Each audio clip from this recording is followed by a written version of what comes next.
Welcome to Comics Bazaar, the channel of comics commentary and arcana. This video features X Factor number 78, cover dated May 1992. Now the cover is by Joe Quesada, inked by Jimmy Palmiotti. So Larry Stroman not having enough time this particular month to produce a cover, and inside there's a 22-page story, only 16 of which are drawn by Stroman. We'll get to that in a moment.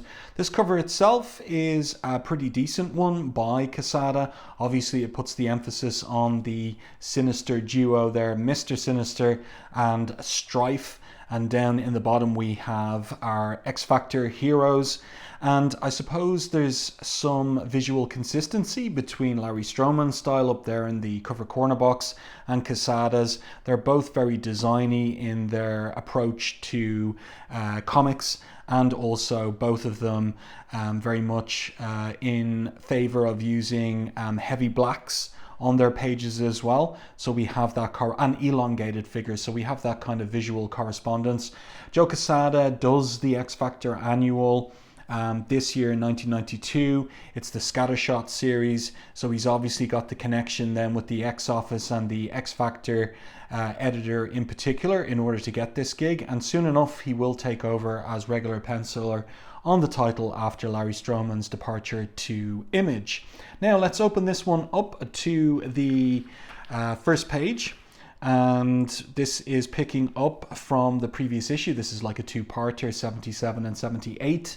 So we've already had the establishing of this guy, the Tucker Research Clinic, and there's a phone call coming through. And it is from this woman here who gives Dr. Tucker a warning: you're going to be attacked, which shocks him. And he responds rather assertively, "Young lady, is this a threat? Because I don't run from threats." And she replies, "I know you don't. You're a very foolish man, but the Mutant Liberation Front has targeted you, and I had to warn you. I haven't much time. You've got to get out of there." So who is she? Well, we will discover it by the end of the issue. It is a nice little surprise when it comes. So remember this for the end of the story. And I really like this panel here of the woman putting the phone up on like the public phone, and replacing the gosh, I think the word is escaping me now as I'm making the video, and what the receiver, replacing the receiver. And the guy is there insisting he won't bow to terrorists. But always what I like about Stroman is the fun he has with civilians and people in the background, both in terms of body shape and size as well as fashion sense too.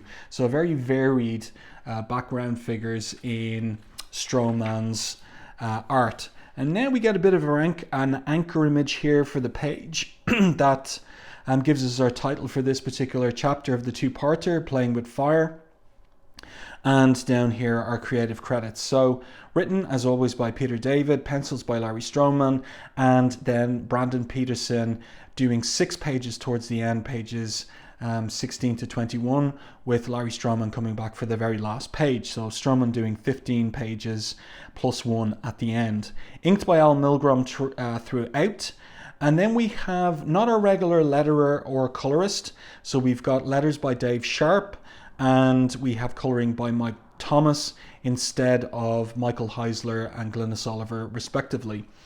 So there we go. And what's going on here? So it's Val Cooper, and she's greeting X Factor in front of this door, and she says to them, "I'm pleased to present you with what I know you've been waiting for, the official X Factor Danger Room." So we get a little joke from Jamie here that basically is Peter David laughing at all the merchandising of the X figures in 1991 and 1992 in particular. Val tells Jamie to be serious. "You guys need a training room, hence and therefore the Danger Room." So Strong Guy says, "I don't know about this, Val. We could get, hurt." And Pietro Maximoff, Quicksilver, he's very dismissive. "Valerie, we are all experienced with our powers. Our headsets allow instant communication. We already have a workout room for weights and exercising. What need is there for a tricked up obstacle course?"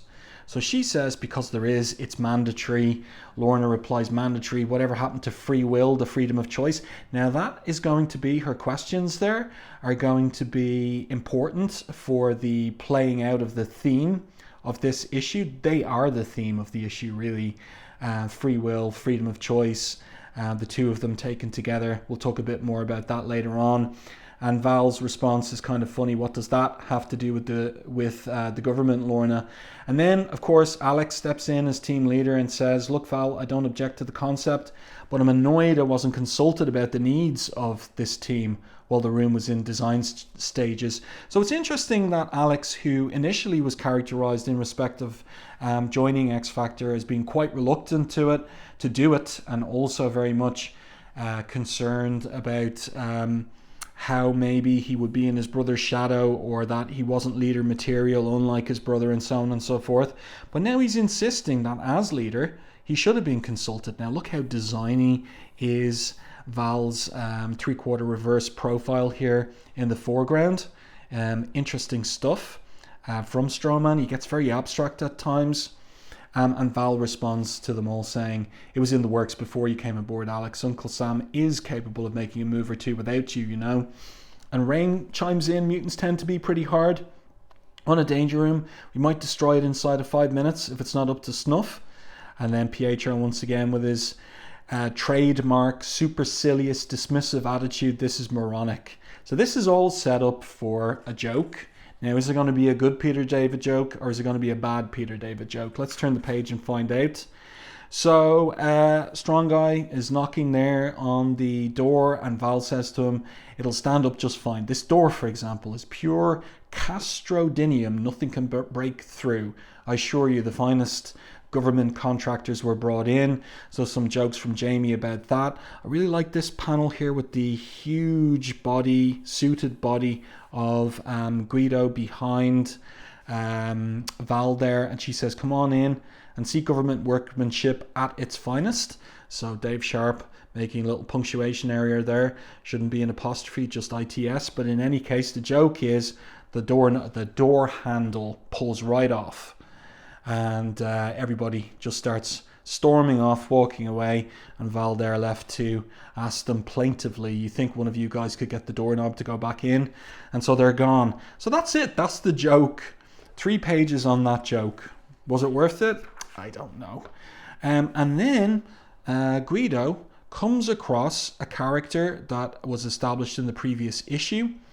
She's waiting around for Val Cooper. Her name is Victoria Wang from the Public Defender's Office, and Guido starts flirting with her and saying to her, nice to meet you, or sorry, saying to her that Val is in a very important meeting. I don't know when she'll be back because she's trying to get in that door. Perhaps you'd like to join me in grabbing some breakfast. I took Sean to a lovely cafe the other day. So this is all smooth moving from Strong Guy. So she asks, who's Sean? Sean Young. Oh, it's nothing serious. We're just out for some laughs, you know. So a very 1992 reference there. And to the isn't she an actress? The actress Sean Young, and the public defender says, well, if you're keeping company with such high profile individuals, I doubt I'd be that interesting to you. So then he starts to say he'll disagree with her, but she heads off then, saying if she gets, and she should call me if she gets more information on Mr. Suggs and Mr. Anderson. So Strong Guy doesn't recognize those names. And she says, you call them Hairbag and Slab, remember? They were rescued and you failed to prevent it. That was in the previous issue, the Nasty Boys. If they resurface, please let me know. So she says good day to him. And Strong Guy there, not put off, but saying, you know, that could have gone better, but I've just got started.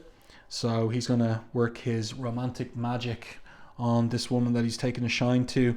And notice also the interesting kind of anatomy where she's got a thick lower body rather than, you know, stick thin. So again, that is very much of Larry Stroman's approach to drawing body types, a much more varied kind of body type or types in his artwork.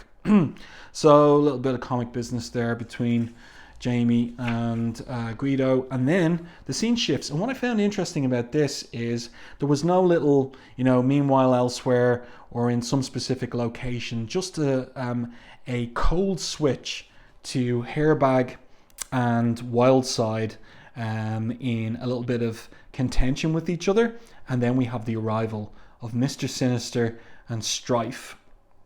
And Hairbag says, what if I feel like staying here instead of rejoining Mr. Sinister? Mr. Sinister gives a demonstration of his power.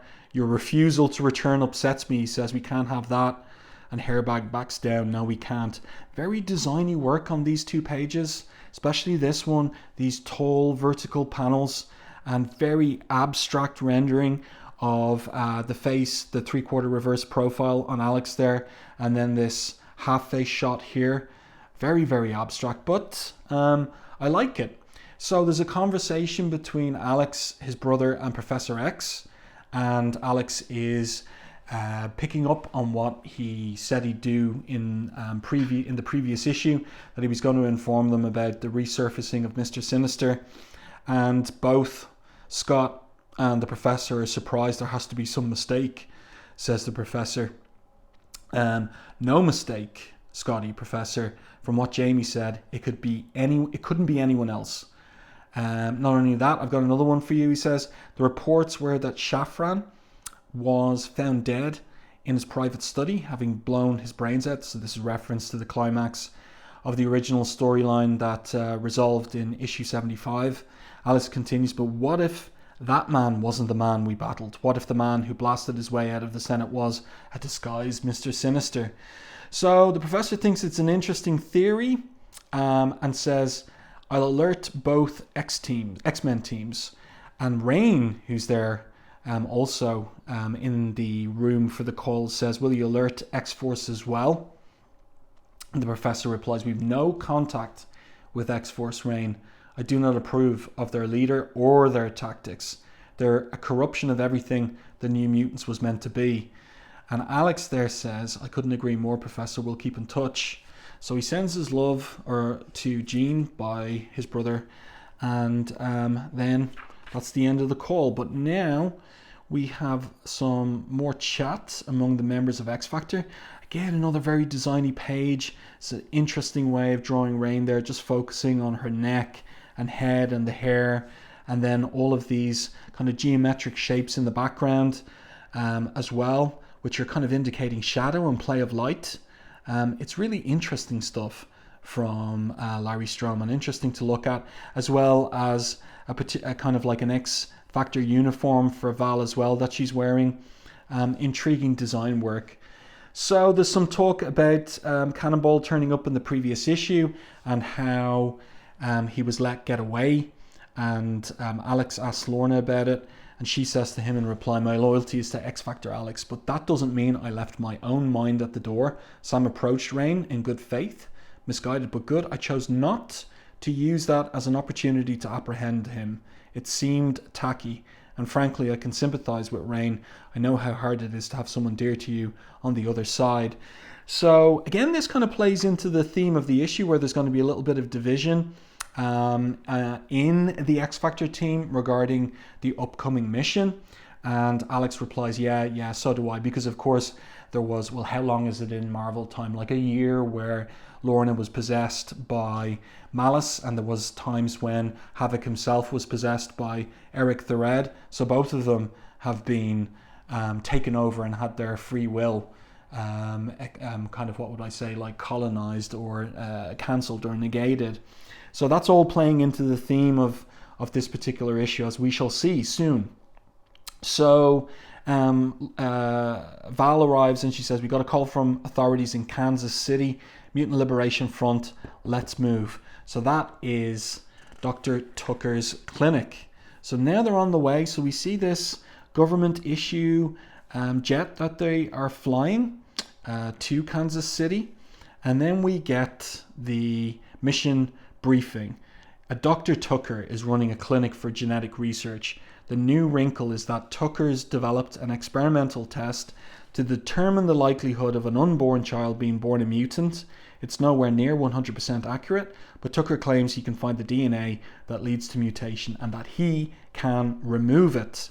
So there's a little kind of indirect thematic here regarding the kinds of genetic tests that can be done on fetuses that will determine whether they have something like Down syndrome or some other condition, and then there is the question of what's to be done about that.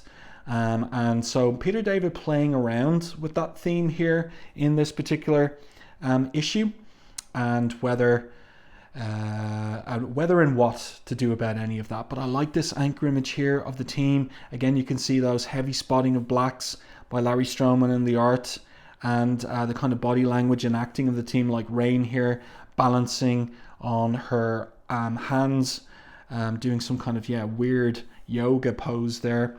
And let's continue where we get into this kind of philosophical debate among the team members regarding the upcoming mission. Rain is angry, she says, and we're going there to tell him he's engaging in abominable activities. To talk sense into him? No, Rain, says Val. We're going to stop the Mutant Liberation Front from murdering him. And she replies, of course we will. But that test of his, no one has the right to play God, Miss Cooper. And Val just doesn't want to have an argument with Rain. Rain, that's enough, she says. So over here, what does Alex say? He looks fairly angry there. Rain, when we help people, we don't do it because we agree or disagree with their philosophies. We do it because they need help. I know it's simplistic, but we got to stop the bad guys. And Rain responds, Alex, I'd walk through fire for ye, but this, it'd be like we approve what he's doing. Lorna, you understand what I'm saying, don't you? It's unborn mutants we're speaking of. And of course, Rain has a religious upbringing.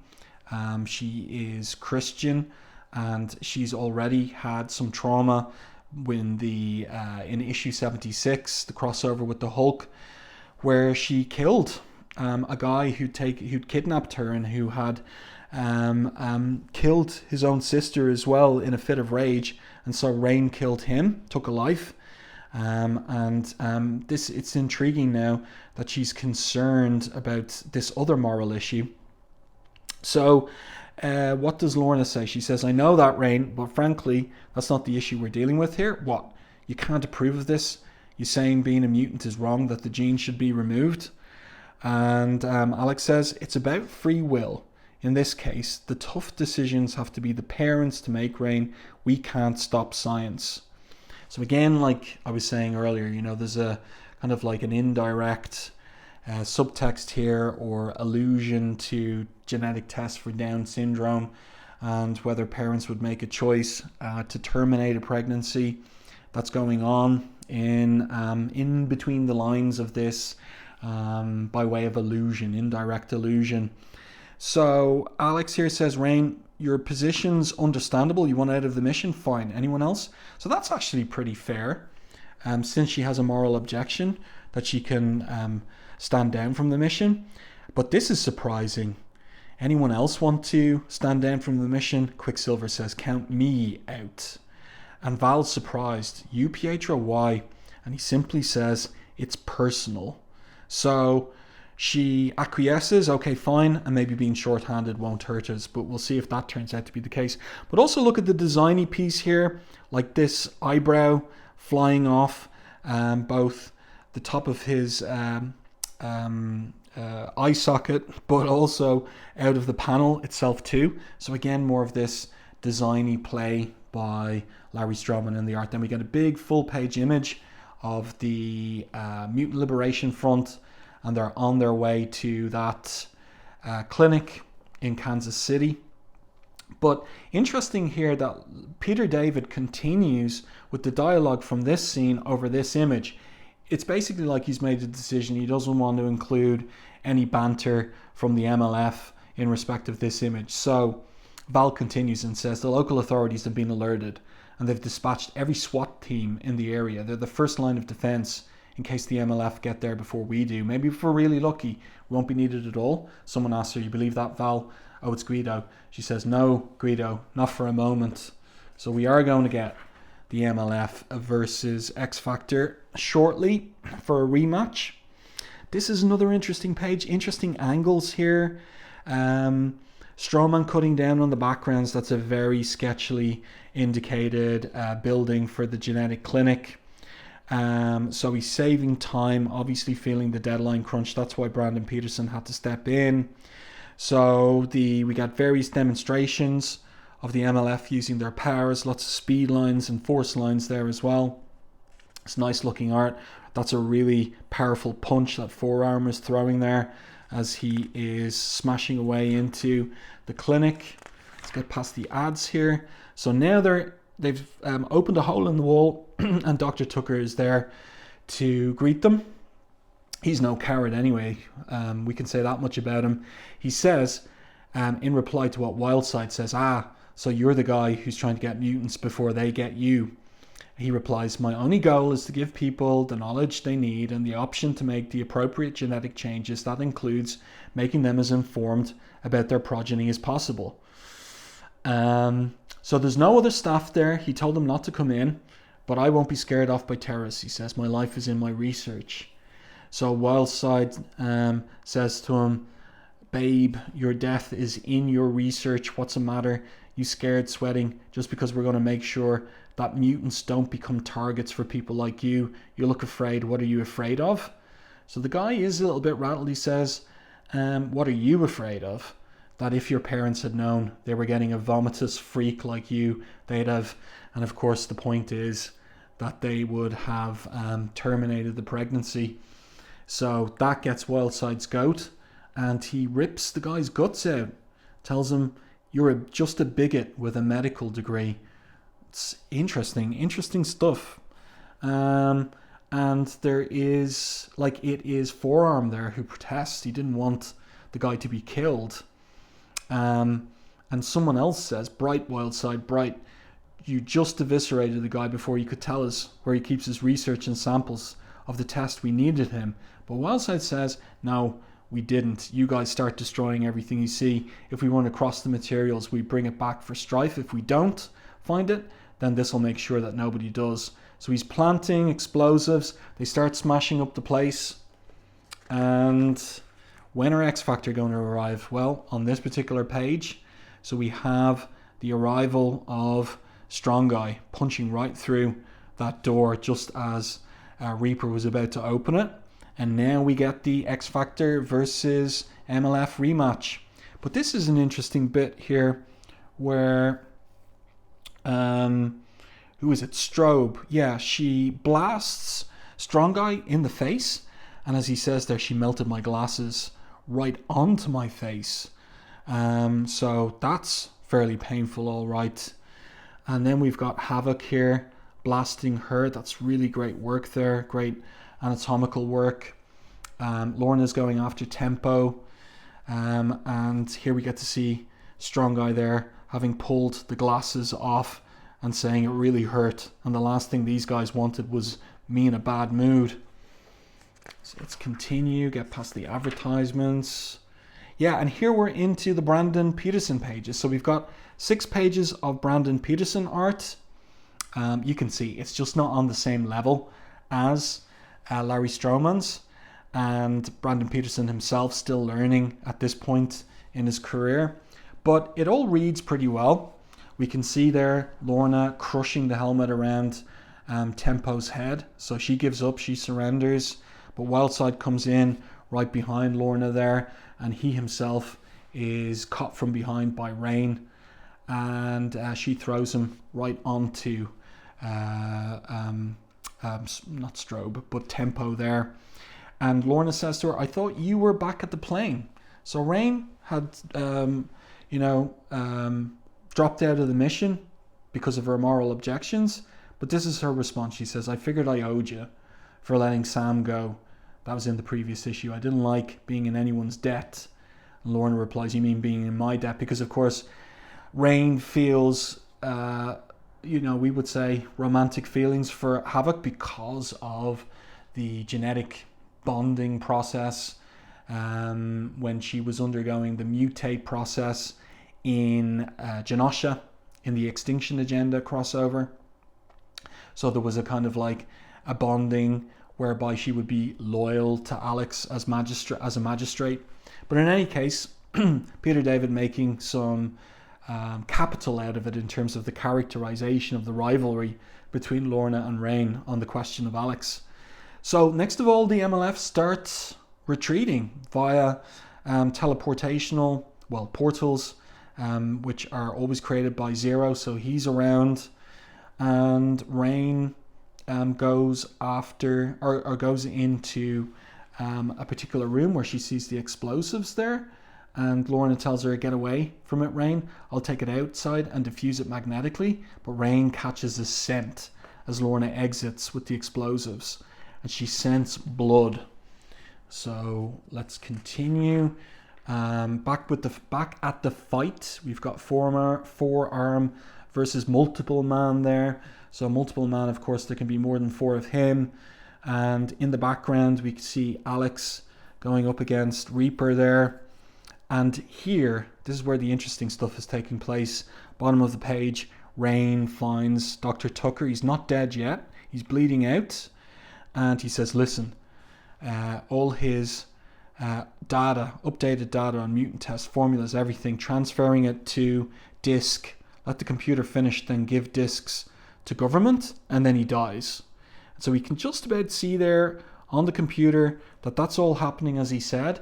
Then back at the fight, this is a nice page by Brandon Peterson here, where everybody's going through. There's Zero going through the portals.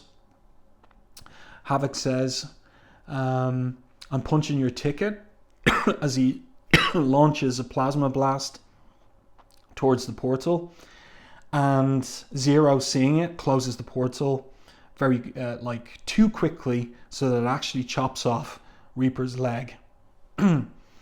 Funny stuff from Jamie on the ground. Oh, yuck. I know we want to dismantle the MLF, but there has to be a more efficient way than piecemeal.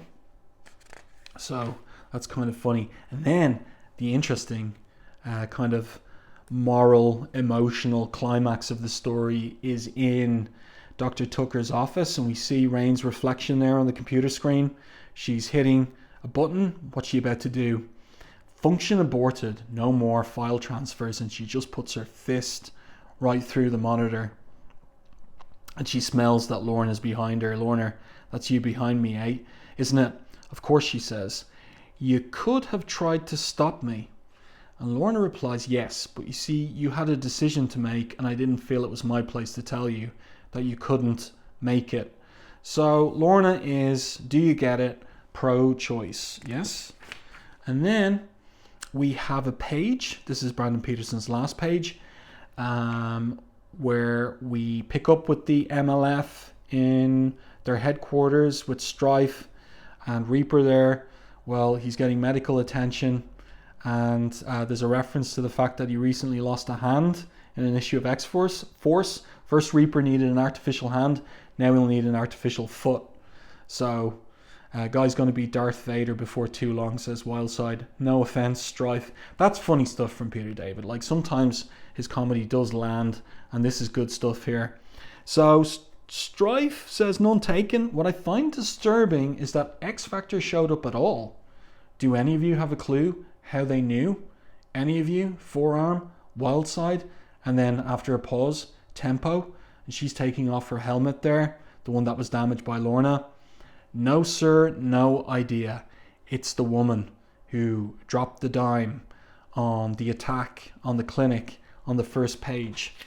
So here she is, there and here again. Now, it would have been clearer if it had been Larry Stroman drawing her here rather than Brandon Peterson. There would have been that clearer visual similarity, but nonetheless, Strife there, he's suspicious. Well, let us hope that was a one-time aberration, perhaps due to some fluke personal involvement with Dr. Tucker, because Dr. Tucker did say on the first page that he recognized her voice, and the implication is that she herself was someone who sought his genetic test, and that it will not happen again.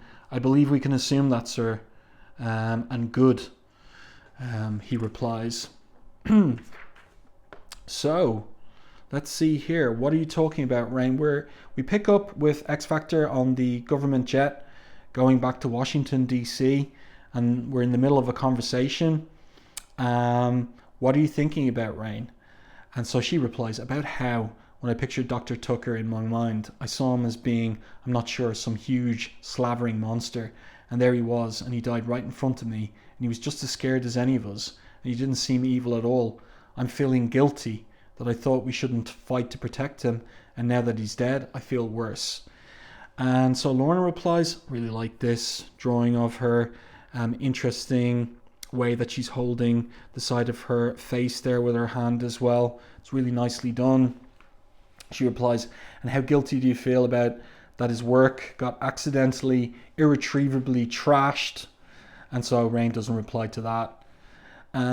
Maybe if we hadn't been short-handed, we could have done even better. Isn't that right, Pietro? So Lorna taking a little swipe at Pietro, and here we get the explanation of the personal reasons he didn't want to be involved in the mission. So I like the way that Peter David has balanced things out here in respect of, on the one hand, Lorna's speech about, kind of what I think is like the pro-choice ethos with Pietro here, very nuanced with him as regards why he didn't want in on the mission. He says, I have a daughter. She was born with no powers, no special abilities, no mutant gene. I even tried to change her, but decided not to take the chance. And I remember thinking that if only I'd known by my definition she was going to be a freak, that it would have been better if she'd never been born. Those idiotic thoughts were the beginning of the wedge driven between Crystal and myself. I was such a fool. If she'd never been born then, I could never have held her. I didn't realize she had the right to be born human. But because I didn't appreciate and cherish her existence, she's as good as lost to me, and now I cannot hold her. We'll probably end up a stranger to her. All she wanted to do was love me, and I wasn't willing to accept her until it was too late. Makes me wonder just who the real freak in the family was. That's a really powerful ending to this issue, and more or less a kind of a pro-life philosophy coming through in what Quicksilver is saying. So really, really interesting written issue, the thematics of it, free will, choice, and accepting all forms of life, kind of all in a big philosophical, ethical debate. And some great art, once again by Larry Stroman and Brandon Peterson, very young Brandon Peterson, doing a pretty tolerable job filling in at the end of the issue. Well, I do hope that you enjoyed this review and commentary on X Factor number 78. Let me know your thoughts on this in the comment section. If you enjoyed my review and commentary, please like and share the video. It really does help the channel. If you haven't done so already, subscribe to the channel and stay tuned for more content like this.